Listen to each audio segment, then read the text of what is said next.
What is going on, everyone? Thank you for checking out another SGN video where it's all sim all the time. And hey, shout out to DaKing0628 on YouTube. He hit me up. He knew I did not have a beta code. And he reached out to me and he hit me up on Twitter. And he said, hey man, look, you've done a lot for us with sliders. I want to give you a beta code. I want you to test this game out. I don't want you to just, in exchange, just give us a review video. Let us know what you think. And absolutely, thank you very much. I've had a good time playing the beta. I really appreciate it, and more than happy to do this video for you guys. So big shout out and thank you to him. So here is my review of the Madden 22 beta. And if you do not want to watch the whole video, that's fine. Just subscribe to the channel, and I'll tell you what you want to know real quick in 2 seconds. If you liked Madden 21 Next Gen, you will like Madden 22 Next Gen. You will like it a lot. If you did not like Madden 21 Next Gen, I don't think, at least in its current state, that Madden 22 Next Gen will be enough for you. That's as short and sweet as I can make it. All right. So outside of that, let's go ahead and break it down. I'm going to break down the highlights of the beta and my frustrations with the beta. And now I do understand that not everything is here. It's also a beta.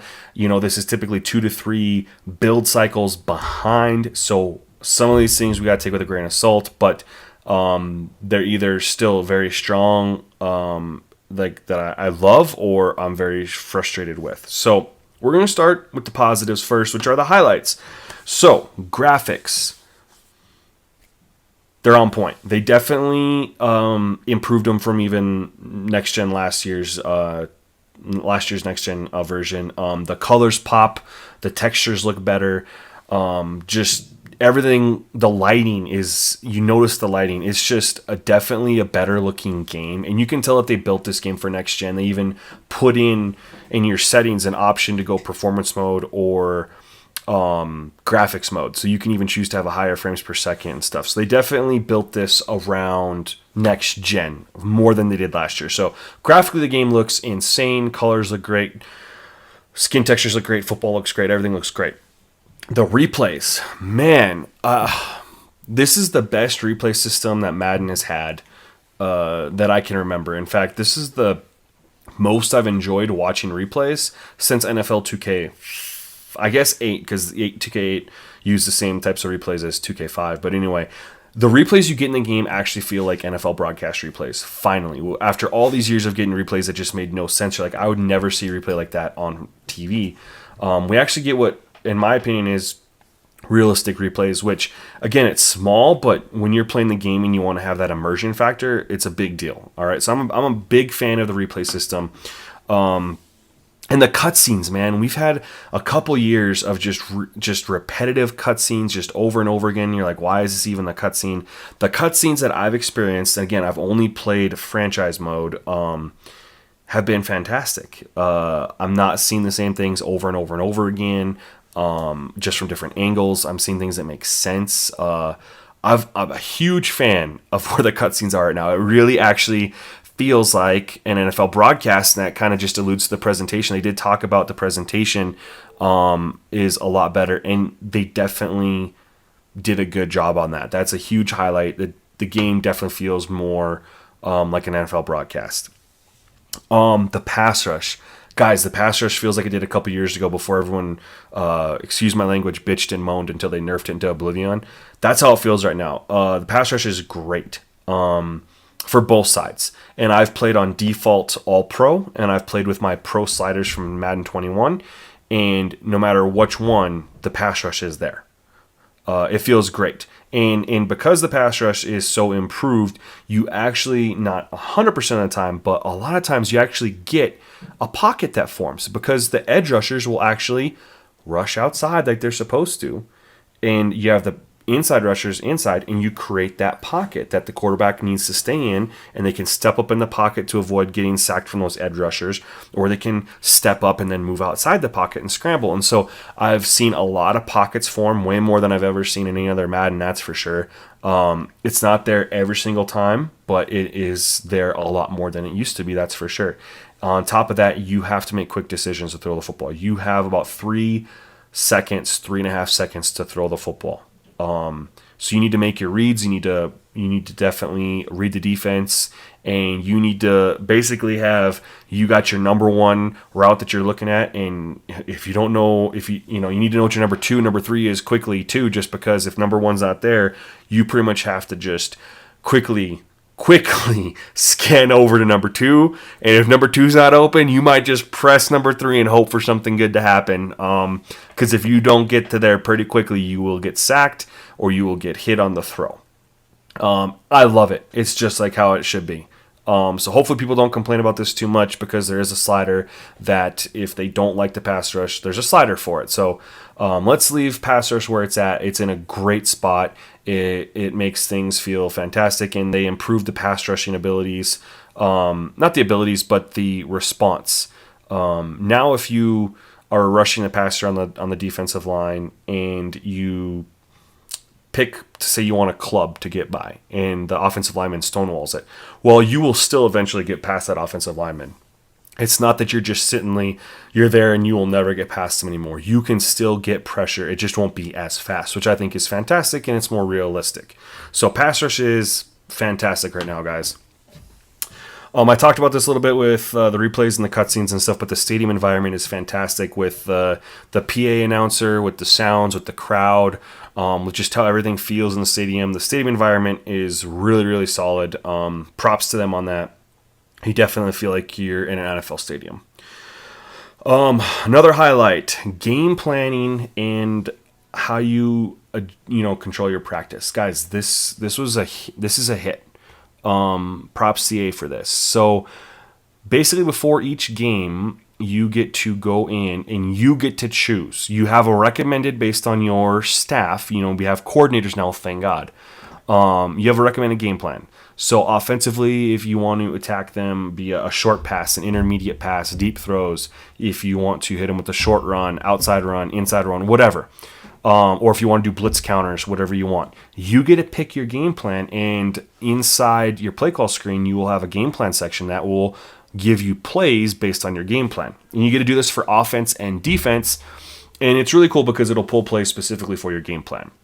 On top of that, you get to determine what kind of practice you want to have. You can do full pads, half pads, no pads. You can choose if the starters get all the reps, or if they split the reps with the backups, or if backups get all the reps. And you have to manage that well, or else your players will get progressive fatigue, and you will get injuries. And so I think that's a whole fantastic element to the franchise mode, that you have to really just role play it, and you have to be smart with how you do things. You can't just go in there and go yep and go through.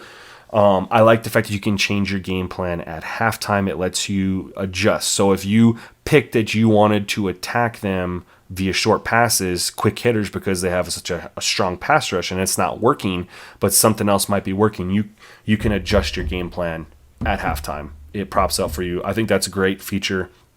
The issue with that, I'll get to that later. And then the other thing that I think is really improved is they definitely improved on scenarios, and they added press conferences, which is really, really cool. So now, if you guys remember from any of the past Maddens, you would have a random person come to you about your opponent this week and say, how do you want to handle it? Oh, and you want to either commit to them, neutralize them, or disregard them, right? It was stupid.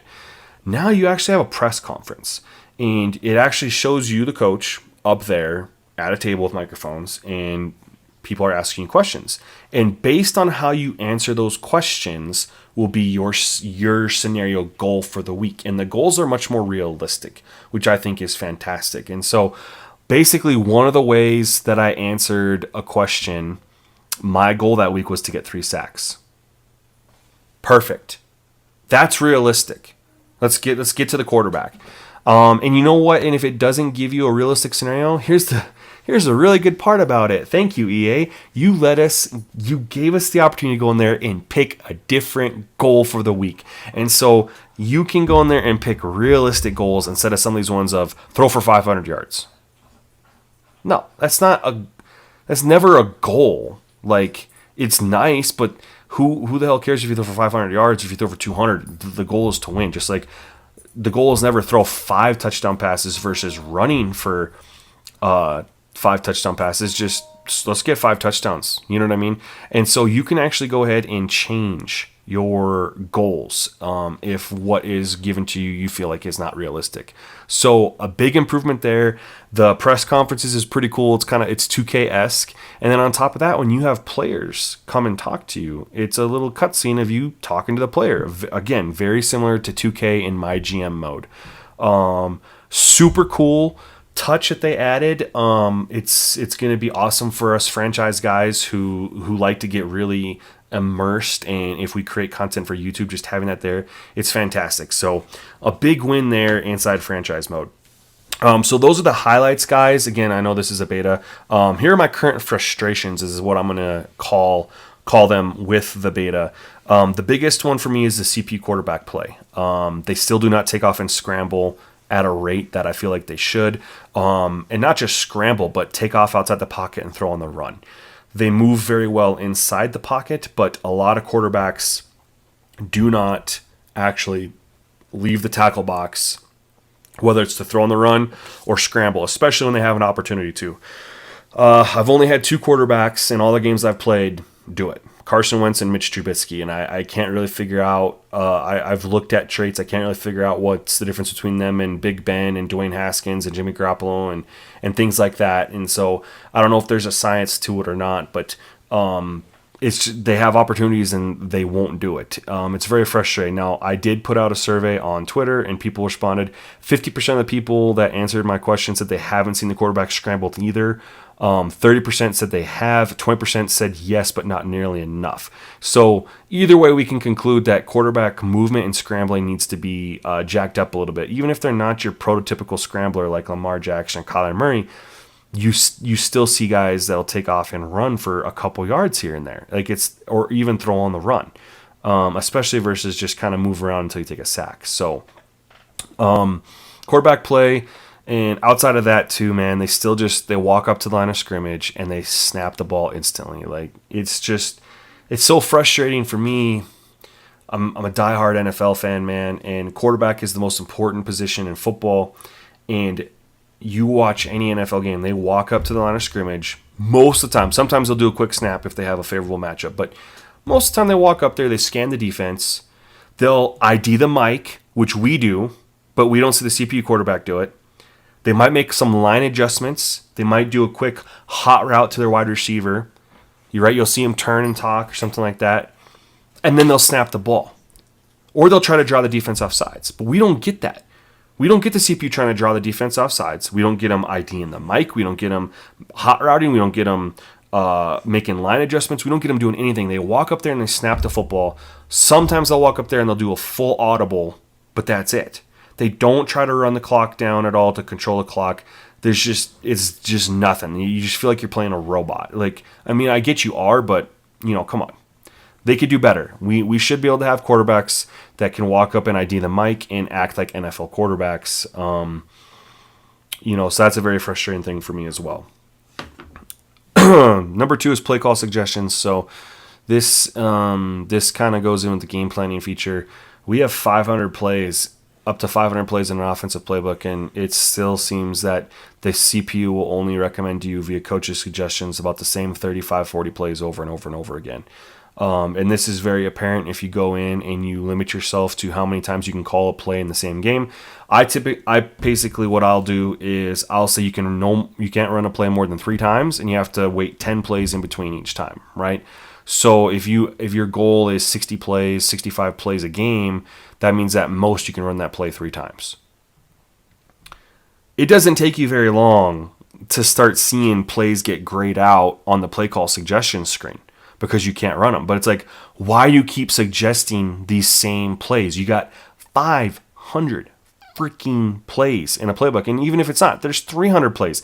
Either way, if you're running 65 plays a game, there's got to be a way for the playbook to be able to utilize way more than what they do and recommend more than what they recommend. It's very frustrating, and unfortunately, it ties into the game planning, which is very, very cool, but the game plan also recommends the same plays over and over and over and over again, so you have to really use it minimally, or else you're into that situation where you don't have no place to call. I hope they address that. The other issue I ran into, again, and this could just be a beta thing, I'm not sure, but I set up 2 franchises, one offline, one online, just in case they play different, which they do a little bit. But in neither of those franchises, in all the games I've played, have I seen a single penalty. That is with All Pro default, and that is also with my pro sliders from Madden 21 Next Gen, where I have the sliders for penalties jacked all the way up. Not a single holding, false start, offsides, defensive pass interference, roughing the passer, nothing. That is concerning for me. So I don't know if it's just something that they just need to add in. It's just missing from the beta. But yeah, absolutely 0 penalties, not a single one. Last but not least, they did add a cool new feature to measure your player's fatigue, and it's basically like a cell phone battery now next to your player. When you pre-snap, you can just hold L2 and hold down, and you can go ahead and see your player's energy level, and it literally looks just like a battery. It starts at 100% and it goes down. The problem is it never goes down. Player, you can bust off a 30-yard run and a player will be like 98, 99%, and so you don't get those rotations that you want. You want your running backs to rotate. You want your wide receivers to rotate after big plays. Same with your defensive line to stay fresh. Excuse me. And it seems to be again this year that even though they added the new feature for fatigue and how it looks, that auto subs again appear to be broken. And this was running 55 fatigue. So this isn't even default fatigue. This was higher than default fatigue. And they weren't even fatiguing enough. The weird thing is that in offline franchise mode, they were fatiguing significantly, but in online, they weren't. So again, this is one of those things. Is it something they just got to work out between offline and online? Just part of the beta. I don't know. But anyway, guys, those are my main frustrations with the Madden 22 beta. There is a lot to like, especially with franchise mode. The gameplay on the field is very good. It can be made very, very good with sliders. For me, the biggest thing is still quarterback gameplay. For me, that's what makes the game go. If you get quarterbacks just dink and dunk the whole time, they stand back there and take sacks, they throw the ball away, they don't take deep shots, they just are basically just game managers. It makes it really easy for you to stop them on defense, and you'll then eventually run twice as many plays as them, and you will eventually score more points and win the game because you're running so many more plays than them. So I hope they address quarterback play, and I hope you guys enjoyed this video. It went way longer than I wanted it to, but I wanted to keep it real with you guys and be thorough. That is my review of the Madden 22 beta. I hope you guys enjoyed it. Let me know what you think in the comment section below. And as always, stay tuned to the next video. Peace.